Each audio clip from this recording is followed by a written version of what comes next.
Hi, I'm Mike Cherniffsky, and you are listening to This Podcast is Uncalled For.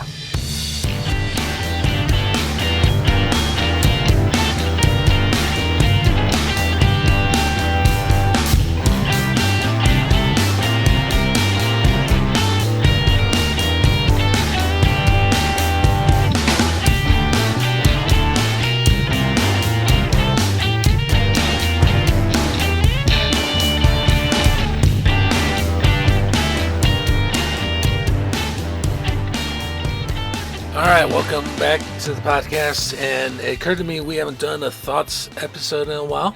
Try to replace those with discussions, but it's good to have that tool in our arsenal.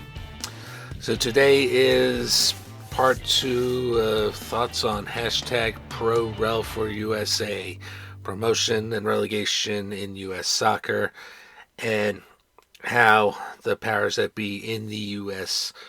continue to screw it up.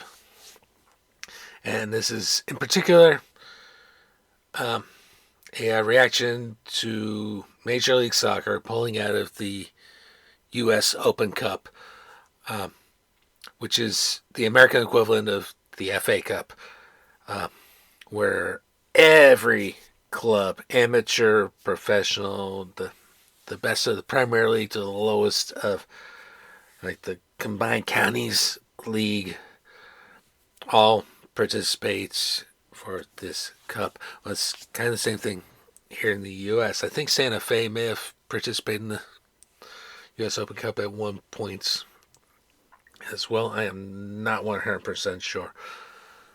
But we're going to read an article and then read a couple tweets from Soccer Twitter. And here we go, and we'll see how I react to all this. So, first the article from Yahoo Sports, MLS Stitches U.S. Open Cup, sparking outrage and questions throughout American soccer, written by Henry Bushnell. Dated Friday, December 15, 2023. MLS effectively abandoned the 2024 U.S. Open Cup on Friday, a decision that uprooted decades of history, provoked shock and backlash throughout American soccer, and unmasked the league's self-interest. Yeah, no fucking shit that they're self-interested. They've been the biggest antagonists towards promotion and relegation, which is the norm in the rest of the world. Okay. Continuing. It was a disgraceful decision. Awfully, absolutely awful. Excuse me. And fucking pathetic. Fans cried on social media. It was shameful and insulting, dumb and gross, embarrassing and disrespectful. It surprised the U.S. Soccer Federation and infuriated some non-MLS clubs, the chief victims in a one-sided power struggle for control of the sport and its dollars in America.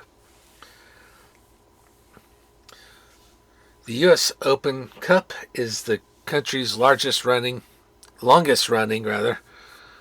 soccer competition, a century-old knockout tournament that anyone can enter. Like I said, it's basically our FA Cup. It offered amateur and semi-pro teams, like Santa Fe Wanderers, an opportunity to spar with top pros and to dream until now. MLS owners, timeout, a lot of them are also NFL owners. Not all, but a lot. Voted this week to enter their reserve teams rather than their first teams in the 2024 tournament. They dumped the news on U.S. soccer, on the public, and on the entire soccer ecosystem Friday evening, just as USSF staffers were gathering for a holiday party. They said to the league, quote, remains committed to working with the Federation to evolve and evaluate the Open Cup for everyone involved in the years to come, unquote. But their intent was clear because Don fucking Garber had already signaled it.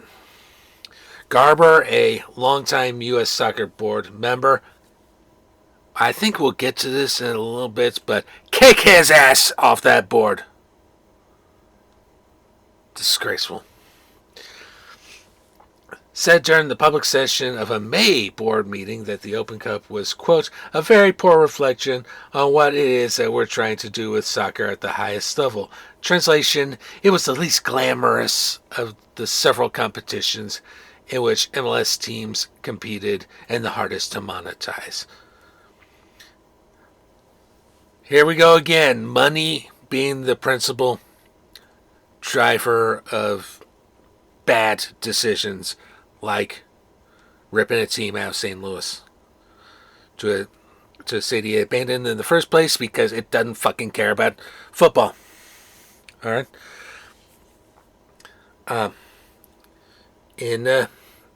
Okay, let's use the FA Cup as an example here for the 2023-2024 season. I think they are getting ready to start the third round, which is the round in which Premier League and Championship teams start. So here we go. Here's the schedule for the third round proper of the FA Cup in 2023-2024. The weekend of January 4th. Crystal Palace, Everton, okay, 2 Premier League sides. Brentford, Wolves, 2 Premier League sides. Fulham, Rotherham United, Tottenham, Burnley, AFC Wimbledon, Ipswich Town. See, we're getting a variety, not just the top boys, but a variety. Millwall, Leicester, Coventry City, Oxford United, Maidstone United, 6th Division, and therefore the lowest remaining team in this year's tournament, playing Stevenage, Sunderland, Newcastle, Stoke, Brighton. This will be the same Stoke City that was the last game I attended at Sporting Park, was seeing a friendly between Stoke and Sporting. Norwich, Bristol Rovers, Southampton, Millwall, Watford, Chesterfield, Blackburn, Cambridge, Middlesbrough, Villa, and Arsenal play Liverpool in that round. But you get the point. It's the big boys and the not so big boys and amateur teams, non-league sides, as they're called in England, having at it. And that's the way it should be, and that's the way it has been the past few years. Mr. Garber, it might not sound glamorous to potentially have, say, Sporting playing Santa Fe, but that's a matchup I want to see. All right? You clearly have your head up your ass and don't know shit about association football. Let's continue. It was also part of the problem whose temperature was rising. MLS calendars were getting crowded. Each team played 34 regular season games. Some played up to a dozen more in the playoffs and the CONCACAF Champions League. The Open Cup, too many, became a burden, and at time to rest starters and test reserves, even before MLS mandated as much. Back to the Premier League for a sec. Each Premier League side plays 38 games. There are 20 teams. They play each other once home, once away, and that makes up their Premier League season. Plus the FA Cup. Plus the League Cup. which I got some thoughts on that and how the NBA tried to implement something similar, but in my opinion, do better. What the NBA tried to do was to make it count towards the regular league season as well, and no, just no. It needs to be its own separate thing, like the League Cup.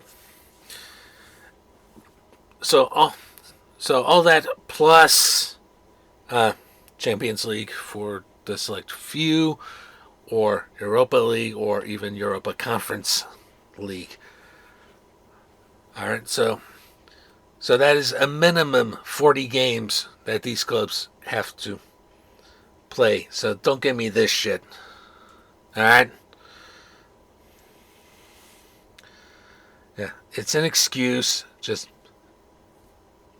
no, just no. Moving on. Ditching the Open Cup, therefore, quote, benefits the MLS regular season by reducing schedule congestion, freeing up to 6 midweek match dates, MLS said in its Friday statement. Never mind that it seemingly hurts just about everybody else. It could harm the Second-Tier United Soccer League, a league that I've specifically said on this podcast needs to fucking die. They're basically MLS light. All right. And I would argue far worse because they've been bigger threats to independent soccer than MLS, in my opinion. All right. They are primarily responsible for the death of the North American Soccer League, and they want to do it all over again with the National Independent Soccer Association, NISA. So, fuck them too. Continuing, so USL, their commissioner said in a Friday statement that the news was a surprise to us.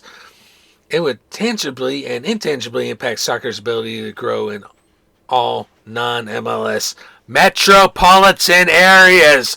Please stop using the word market. All right, that's again part of the problem with American sports. You treat us like fucking customers when fandom is way more than that. All right, as a fan, you are emotionally invested in the success and failure of your team, and the sooner you recognize it, the better. So stop using that word, because it would dampen interest in the Open Cup and give non-MLS teams, non-MLS clubs, visibility and platforms they often struggle to build for themselves. I would again argue MLS, USL, they are not clubs. All right. If a team joins either of those two leagues, they cease to be a club and they're therefore a fucking franchise. NASL, NISA,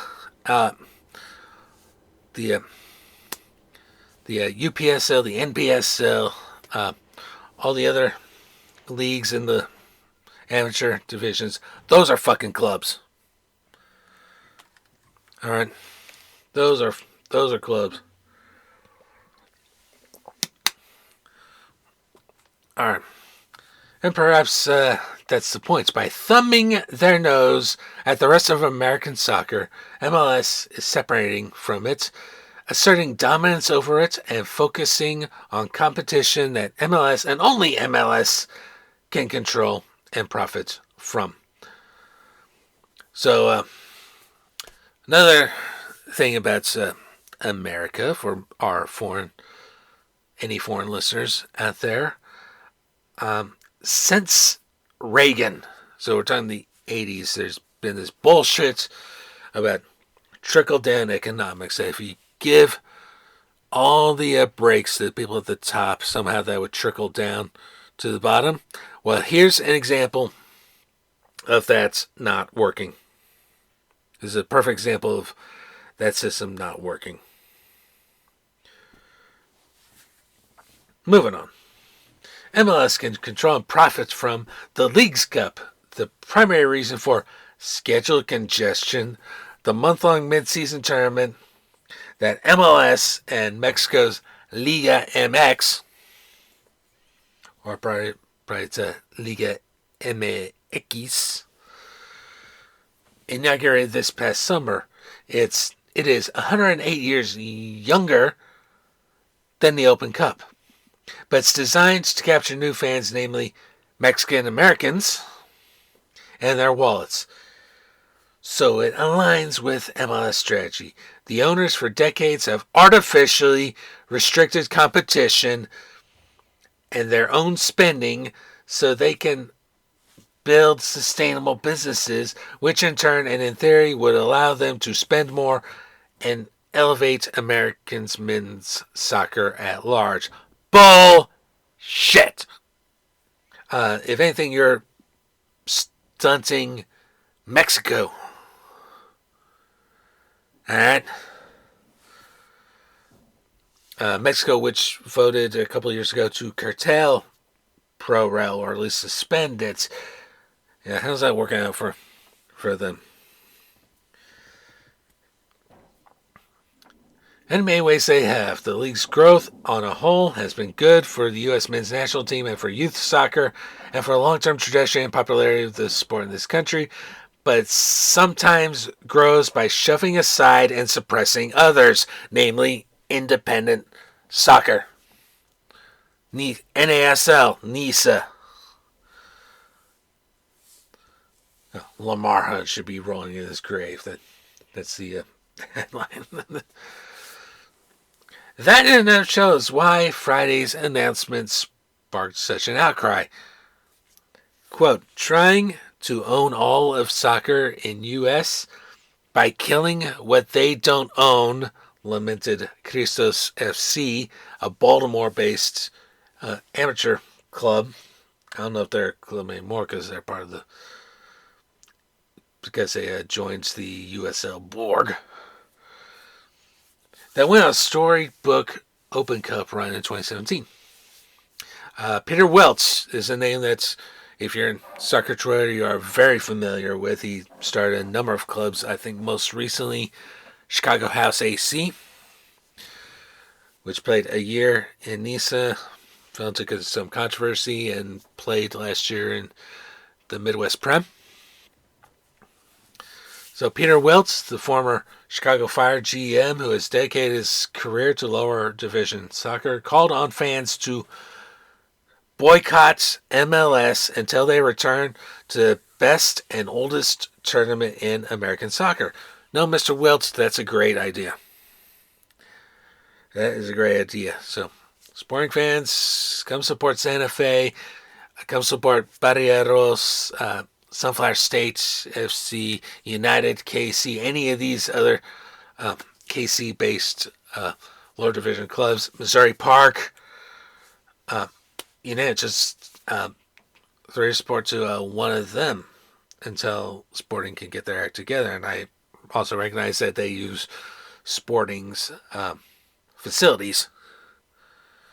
All right, okay, so I'll give Sporting kudos for providing the facilities and everything.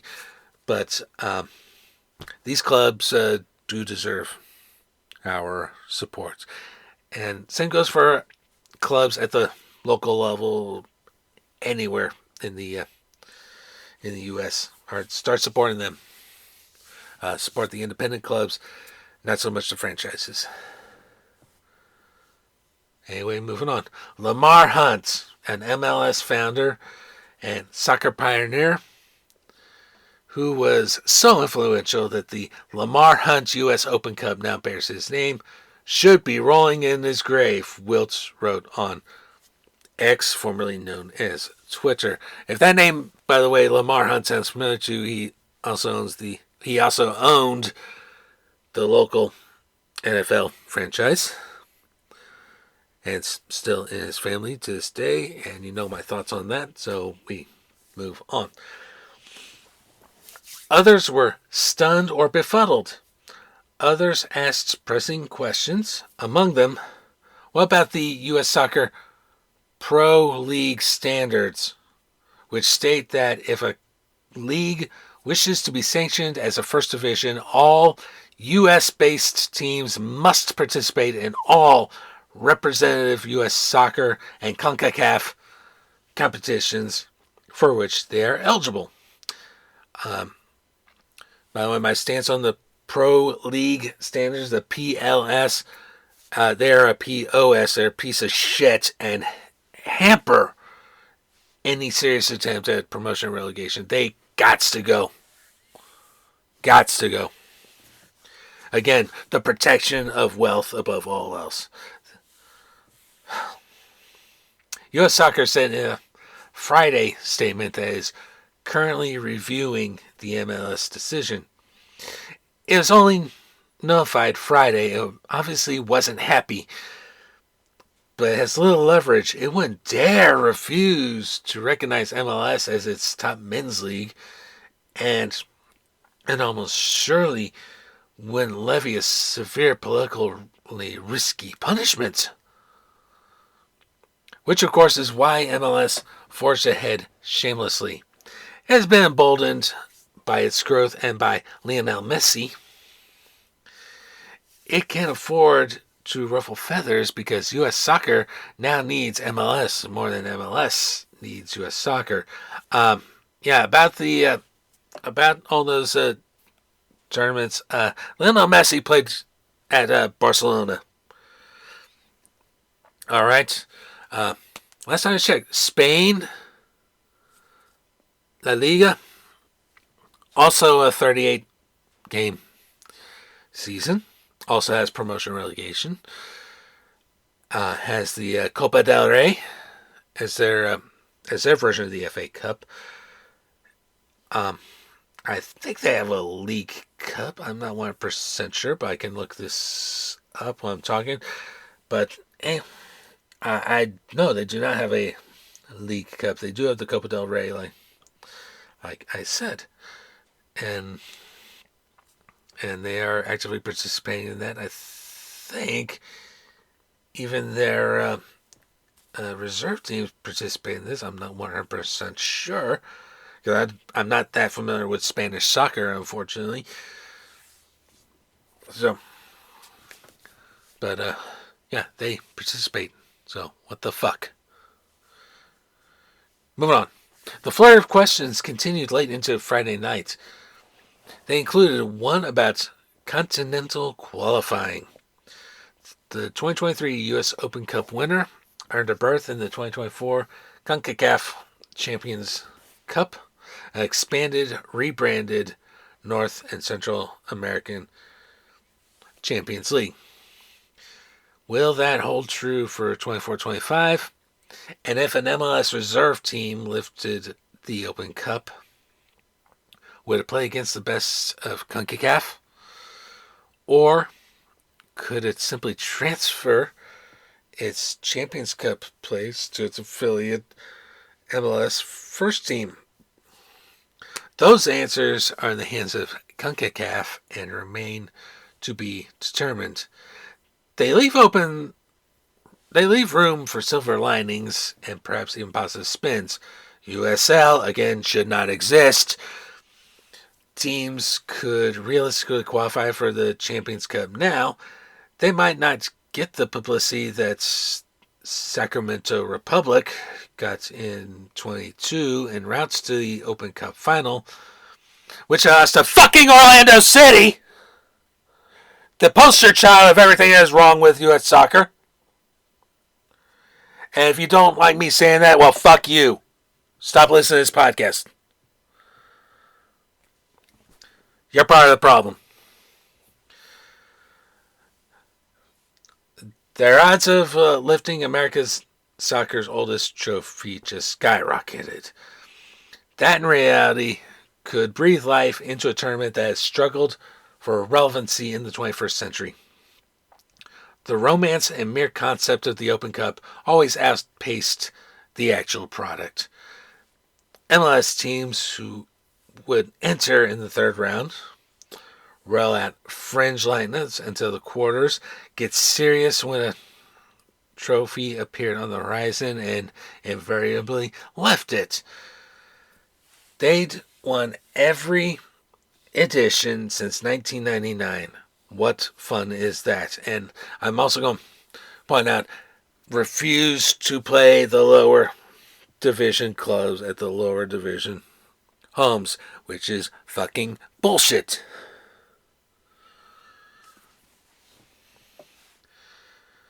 The MLS Players Association didn't like it.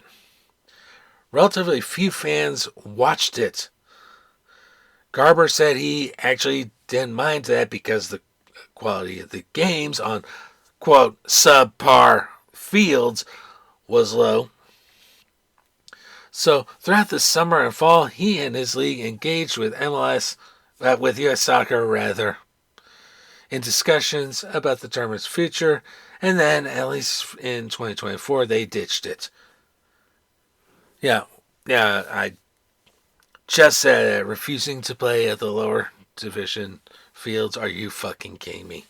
That's part of the beauty of the FA Cup and tournaments like that. That dream is now shattered. They could have used their clout and marketing might to boost it. That's what literally every other major soccer league in the world does. The English Premier League partakes in the FA Cup. German Bundesliga clubs go for the DFB Pokal, and Barcelona and Real Madrid go for the Copa del Rey. MLS instead took an unprecedented leap away from tradition, away from the more humble shoulders on which American soccer stands, a leap so brazen that May peered through it and saw greed. Well, no shit, that's what I've been seeing since this whole pro-rail debate has been raging. Alright. MLS could still backtrack. It could return in 25. It could still work with U.S. Soccer to promote the tournament and unlock its potential, but for now, this is incredibly disappointing news to say the least. Ballard FC, a fourth-tier club based in Seattle, wrote on Twitter, clubs like ours dream of the opportunity to compete against the top competition and have worked so hard to try and make that dream a reality. That dream is now shattered. And that is the end of the article. Now time for some soccer Twitter. So I'm going to start with Chris Kessel, who is at the Chris Kessel out of West Virginia. And Chris, if you are listening, I would love to have you on the podcast at some point. So I might just tweet a invite to you at some point, so keep an eye out for that. Heavily involved in soccer in West Virginia, and actually knows a little thing or two about the inner workings of the U.S. Soccer Federation. So here's his platform. Options for U.S. Soccer in response to MLS statement about the Open Cup if they want to fight. 1. Pull Division 1 sanctioning from MLS. Amen to that. It should have been pulled a long time ago. 2.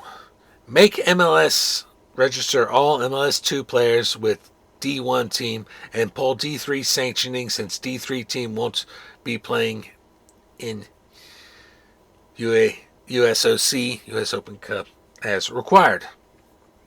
3. Poll approval for Canadian teams to play in MLS. Oh yeah, that's right. The Canadian Premier League is a thing now. So, congratulations, Canadian Premier League. You just earned yourself 3 new teams under this scenario. Toronto FC, Vancouver Whitecaps, and where the fuck that Montreal team wants to call itself now. And here we go. Number 4. Pull MLS League and Cup finish CONCACAF Champions League slots and give them based on US Open Cup finish. 5. Not approve MLS friendlies versus foreign opponents. So that Sporting Stoke game I talked about earlier could not happen. 6. Sue MLS and force them to compete or don't approve short-term loans for their affiliates for cup games. 7. Use political pressure at CONCACAF to pull approval for the League's Cup, which again is bullshit and shouldn't have happened. Anyway, 8. I love this. I kind of love this one. Remove MLS from PLS, Pro League, and all other committees and task force. 9. Call for a vote to have Don Garber removed from the USS board. Applaud that. 10. Be very media friendly about how this harms soccer in the U.S. and paint MLS as the antagonists here, which they are. Attempts to win the media war and make MLS capitulate. Negotiation-based options for the USSF. 1.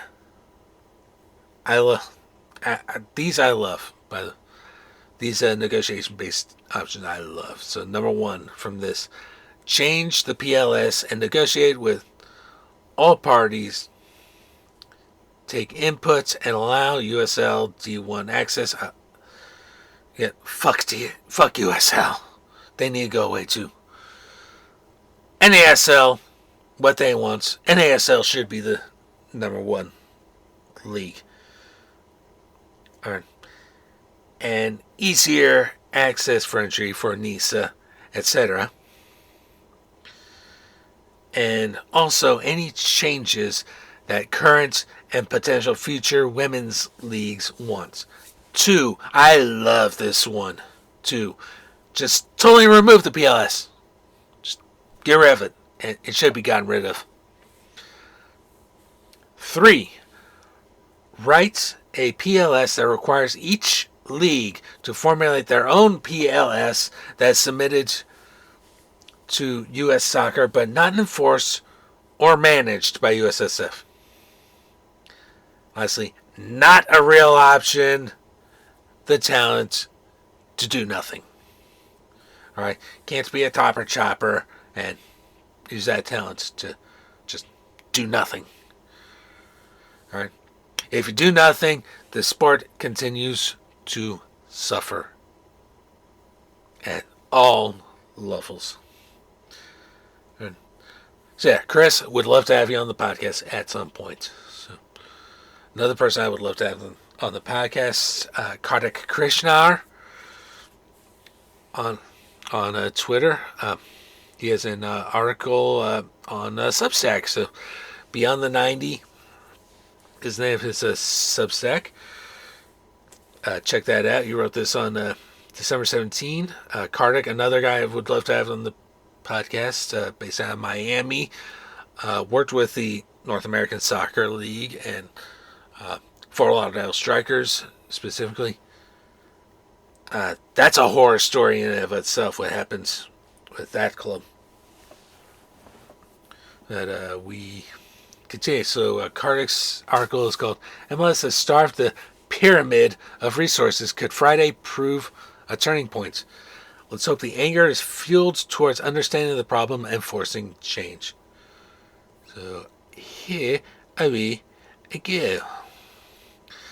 The irony of all the commentary about lower leagues, lower divisions, and stadiums that MLS executives, as well as many MLS fans, spout is that anti-competitive practices have undermined any attempts to build a real soccer pyramid in this country.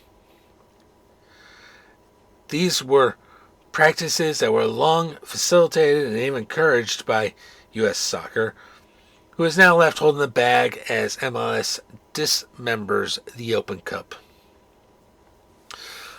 Much of the difficulty lower divisions have in maintaining professionalism is because not only does money not trickle down the faux pyramid.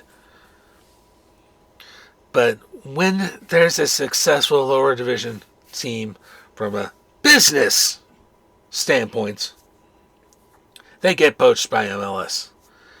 8 of the top 10 MLS teams in terms of attendance this year are in former USL metropolitan areas, Cardiff.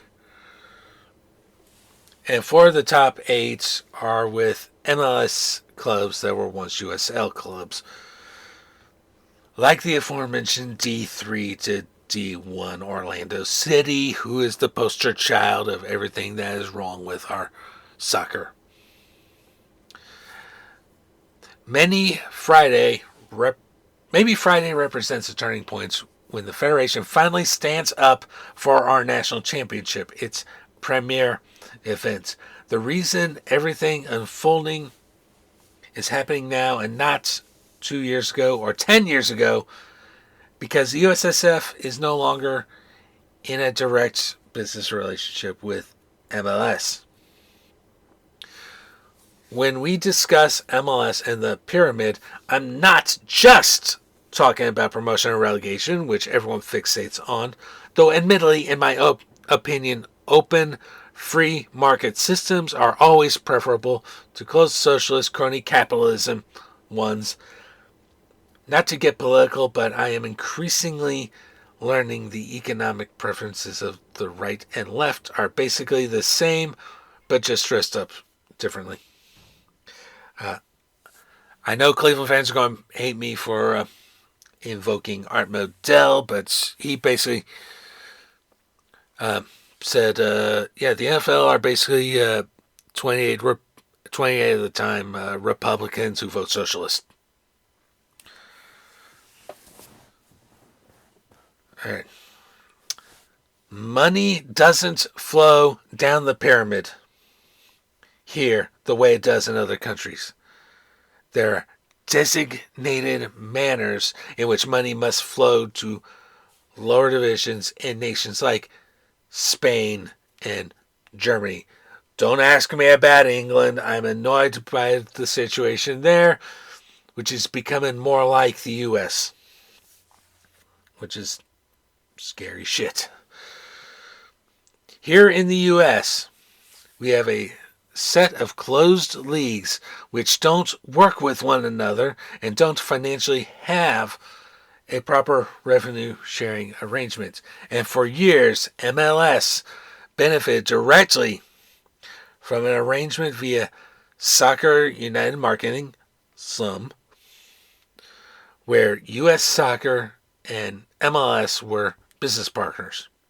Ultimately, for NASL, a league Cardiff, worked for and within at 2 clubs in the MLS SUM USSF relationship, was the underpinning of our undoing.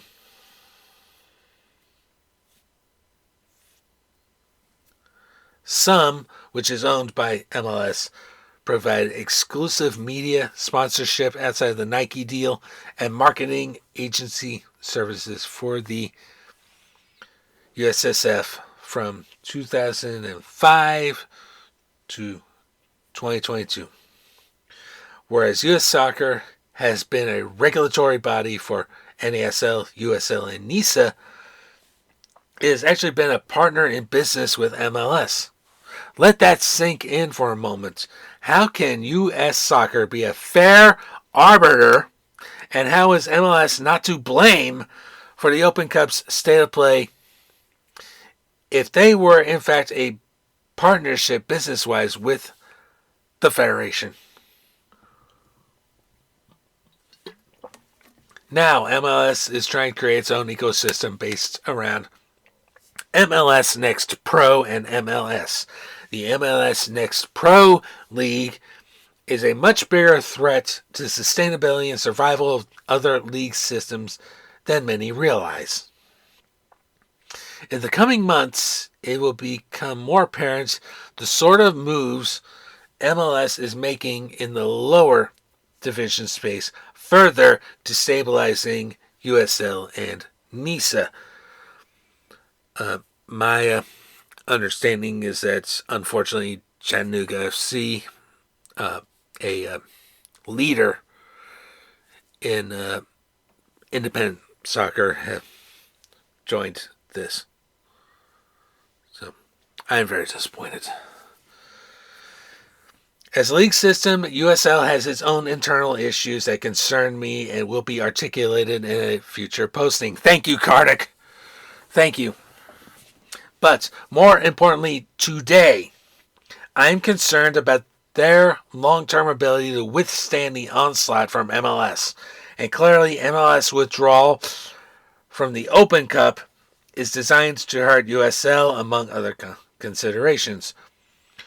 Quickly, perceptions can change from the giant cup sets NASL and USL sides had to defeat MLS teams in the past to MLS reserve teams potentially being USL sides. MLS has engaged in the above noted predatory efforts to destabilize potential competition. So has USL. This isn't the free market, because in fact, there's been a finger put on the scale by the Federation in the past. I'm all for the free market, unlike many of the elites in the game in this country who prefer a closed socialist model. But we've never had an open markets or fair competition. We've had protection at the top and chaos the rest of the way down the pyramid. MLS mission was to grow soccer in this country, but they continue to demonstrate contempt for lower divisions, and they have not acted as a partner to try and facilitate the elevation of the professional game in this country unless they control it. They act as primarily predators and an independent business with major market protections that isn't invested in growing the game outside its metropolitan areas or clubs. It is MLS responsibility, as well as that of the United States Soccer Federation and other leagues, to facilitate a healthy professional game in this country instead of being predatory and condescending towards the other leagues or divisions. MLS withdrawal from Open Cup would further starve USL and NISA of resources and deny clubs in both league systems a potentially lucrative gate for facing an MLS club in the Open Cup. The importance of the Open Cup and a healthy ecosystem that incorporates independent clubs and grassroots soccer cannot be understated. The situation created by MLS withdrawal from the Open Cup has to be used as an opportunity to educate fans and stakeholders as to what needs to be done in the future. Well, what needs to be done in the future, I think Chris had a good blueprint as for what to do. Get rid of the professional league standards. Just throw them out. Destroy the leagues as they exist. If the clubs want to continue existing, great. Let's set up a pyramid, an actual pyramid, one that might actually pass FIFA muster, and start over. If Sporting or any of these other MLS sides want to participate, then great. Just divorce yourself from the Borg that is MLS and start over. You have the resources, and it's time to start treating the world's game like it is the world's game, with actual clubs freely competing against one another with promotion and relegation, based on sporting merits. So if you have a bad season, like horrendously bad season, you no longer have the protection that perpetual losers are accustomed to. No, you are fucking down. You are fucking down to the next level. And you're going to have to start adapting to that. All right? Enough. And don't get any antitrust bullshit either.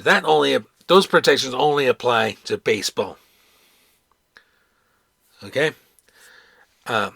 Soccer, you are not exempt from that.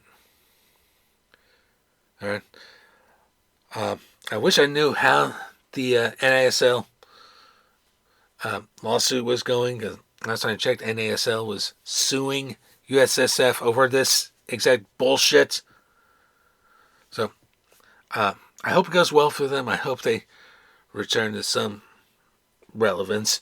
And I hope to see New York Cosmos take the field once again, because they are now the standard bearers of independent soccer. Sorry, Chattanooga. Sorry, Detroit City. Sorry, Miami FC. You all abdicated your foothold in independent soccer when you joined these predatory leagues. All right, predatory leagues, the MLS and USL, who should not exist. They do not deserve to exist, in my honest opinion. So let's do a better job. Let's have open leagues. Let's have pro rel. Let's have the money actually work its way down to the lower divisions. Let's help clubs like Santa Fe rather than target them and have people not be aware that they exist. Because you're missing some really good soccer in the lower divisions. I would dare say better than what MLS produces. All right. With all that out of the way, this podcast is Uncalled For is hosted, produced, and edited by myself, Mike Chernovsky. The opening music for this season is Iron Bacon by Kevin MacLeod and at Comptech.com. Licensed under Creative Commons by Attribution 4.0 license. And our outro music for this episode is Wepa, also by Kevin MacLeod at Incompetech.com.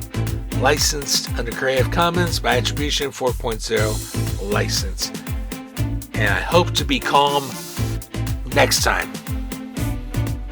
If you are in the United States or Canada, you can call us at 816-832-5160. Leave your message or question for us, and if we like it, we will play it on the podcast. Please support the podcast and purchase our exclusive Uncalled For merchandise. T-shirts, sweatshirts, mugs, stickers, and so much more. Go to www.cafepress.com/uncalledforpod. Thank you so much for listening. We will see you next time.